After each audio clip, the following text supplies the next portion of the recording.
लाल समुद्र का पार होना। निर्गमन 15:2 के अनुसार परमेश्वर मेरा रक्षक है, एक वही है जो मुझे बचाता है। जब याकूब और उसके परिवार मिस्र देश की ओर प्रस्थान किए तब उनकी संख्या उस समय केवल 70 थी, किंतु जब वह अपने वाचा के देश लौट रहे थे उनकी संख्या लगभग 1.5 करोड़ थी। इसी चुने हुए परिवार के द्वारा परमेश्वर अपने वायदे के अनुसार छुटकारा देने वाला और अपने वचन इस दुनिया में भेजेगा। परमेश्वर को अपने लोगों को उसकी योजना के लिए तैयार करना था। उनको यह जानना जरूरी था परमेश्वर उनका रक्षा करने वाला, प्रदान करने वाला और उनका अधिकारी है। परमेश्वर ने अपने खास कार्य को पूरा करने के लिए इस्राएलियों को उनकी यात्रा के दौरान विशेष प्रकार के अनुभव से होकर गुजारा। निर्गमन 13:21-22। और यहोवा उन्हें दिन को मार्ग दिखाने के लिए मेघ के खंभे में और रात को उजियाला देने के लिए आग के खंभे में होकर उनके आगे आगे चला करता था, जिससे वे रात और दिन दोनों में चल सके।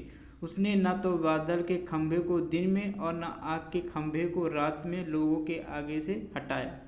परमेश्वर अपने लोगों की अगुवाई दिन में बादल का खंभा और रात में आग का खंभा बनकर करता था। निर्गमन 14:1-4।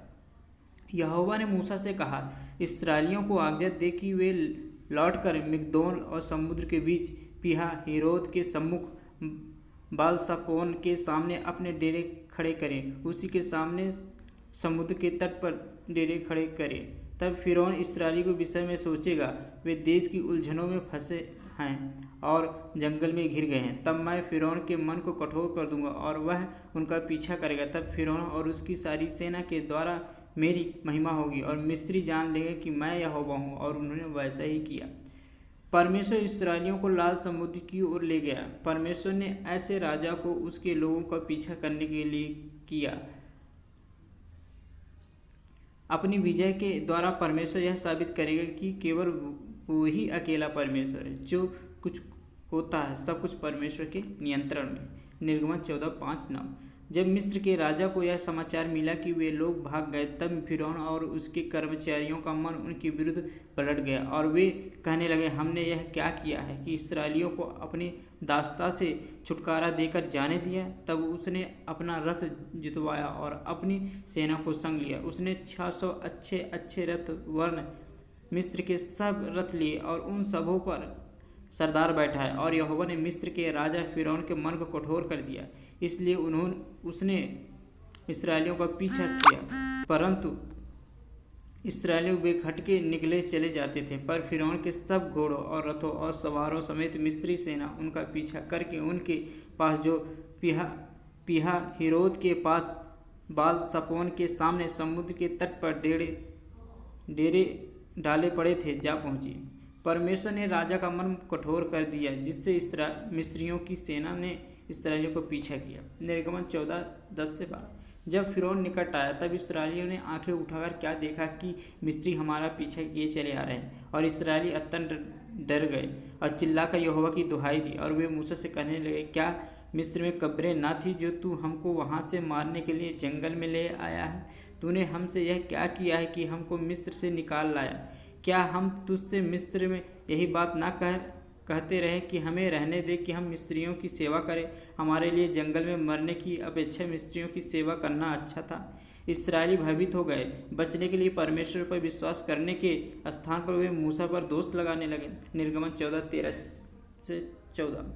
मूसा ने लोगों से कहा, डरो मत, खड़े खड़े वह उद्धार का काम देखो जो यहोवा आज तुम्हारे लिए करेगा, क्योंकि जिन मिस्रियों को तुम आज देखते हो उनको फिर कभी न देखोगे। यहोवा आप ही तुम्हारे लिए लड़ेगा, इसलिए तुम चुपचाप रहो।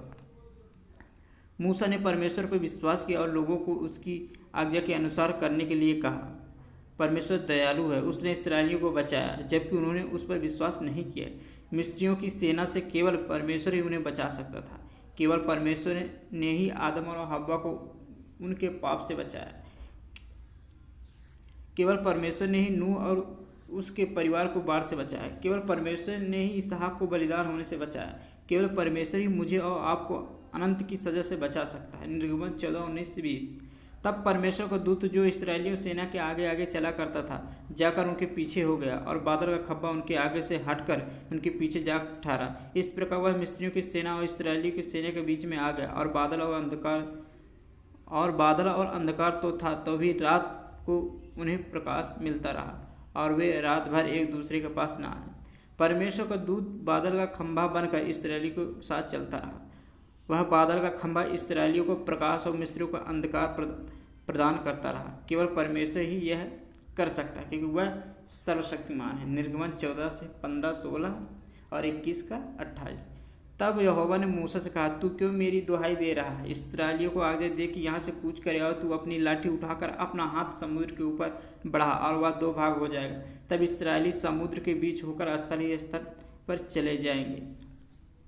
तब मूसा ने अपना हाथ समुद्र के ऊपर बढ़ाया, और यहोवा ने रात भर प्रचंड पुरवाई चलाई और समुद्र को 2 भाग करके जल ऐसा हटा दिया जिससे उसके बीच सूखी भूमि हो गई।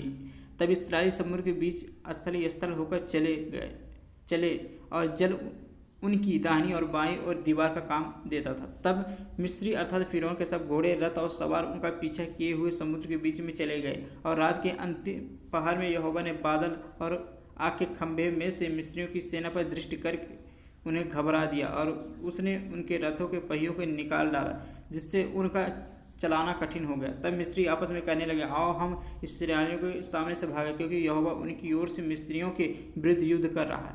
फिर यहोवा ने मूसा से कहा, अपना हाथ समुद्र के ऊपर बढ़ा कि जल मिस्रियों और उनके रथों और सवारों पर फिर बहने लगे। तब मूसा ने अपना हाथ समुद्र के ऊपर बढ़ाया, और भोर होते होते क्या हुआ कि समुद्र फिर ज्यों का त्यों हो गया, और मिस्री उल्टे भागने लगे। परंतु यहोवा ने उनको समुद्र के बीच में ही झटक दिया, और जल के पलटने से जितने रथ और सवार इस्राएलियों के पीछे समुद्र में आए थे, वे सब वर्ण फिरौन की सारी सेना उसमें डूब गई, और उसमें से एक भी न बचा। परमेश्वर की योजना मिस्रियों की सेना को संपूर्ण रूप से नाश करने की थी। इसी कारण परमेश्वर ने सेनाओं को इस्राएलियों को पीछा करने दिया। सब कुछ परमेश्वर के नियंत्रण से होता है। परमेश्वर ने मिस्रियों की संपूर्ण सेना को समुद्र में डुबो दिया। परमेश्वर के विरुद्ध कार्य करने में कोई भी सफल नहीं हो सकता।